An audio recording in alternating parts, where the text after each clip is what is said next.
매해 연말정산 때마다 더 많은 세금을 환급받을 수 있을지 고민인 맞벌이 부부들이 많습니다. 일반적으로 연봉이 높은 쪽으로 공제를 몰아줘야 한다고 알려져 있지만 개별 공제 항목을 따져보면 연봉을 적게 받는 쪽으로 공제를 몰아주는 게 절세 효과가 클 수 있습니다.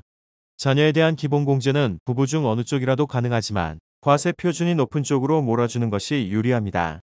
총급여액이 높을수록 과세되는 금액이 많아지기 때문에 세율도 높아지는데 공제를 통해 과세 금액을 구간별 한계 금액 이하로 줄일 수 있습니다. 근로자라면 누구나 받는 근로소득공제와 본인 기본공제를 따져봐야 합니다. 총급여가 5천만 원일 시 근로소득공제표에 따라 1225만 원이고 기본공제는 150만 원이므로 둘을 합치면 1375만 원이 됩니다. 이에 따라 근로자의 종합소득과표는 3625만 원이 됩니다.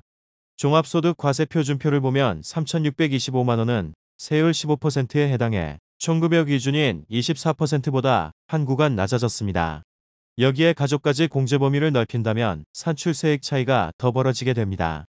다만 맞벌이 부부에서 양쪽의 과표가 비슷하거나 연봉이 낮은 근로자가 과표 구간에 걸쳐 있다면 무조건 연봉이 높은 근로자에게 부양가족 공제를 몰아주는 것보다는 부부가 적절히 배분하는 것이 더 나을 수 있습니다.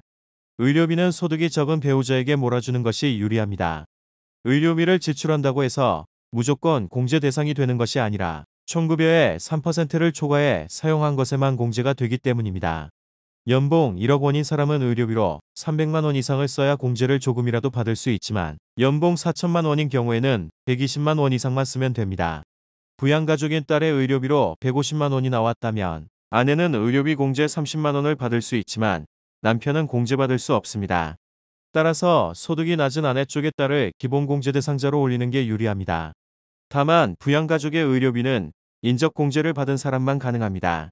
맞벌이 부부는 서로를 공제 대상으로 삼을 수 없지만 인적공제 대상으로 올린 가족을 위해 지출한 보험료 납입 금액에 대해선 공제가 가능합니다.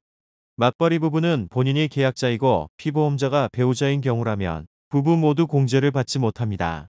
다만 부부 중 한쪽이 계약자이고 피보험자를 부부 공동으로 했다면 계약한 근로자 쪽에서 공제받을 수 있습니다.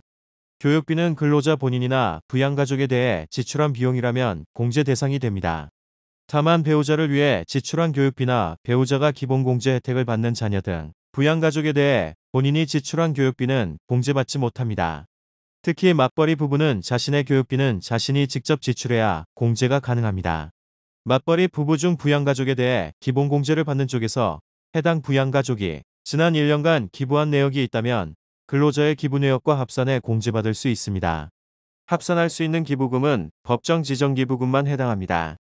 정치자금 기부금과 우리사주조합 기부금, 고향사랑 기부금은 근로자 자신이 기부한 금액만 인정받을 수 있습니다.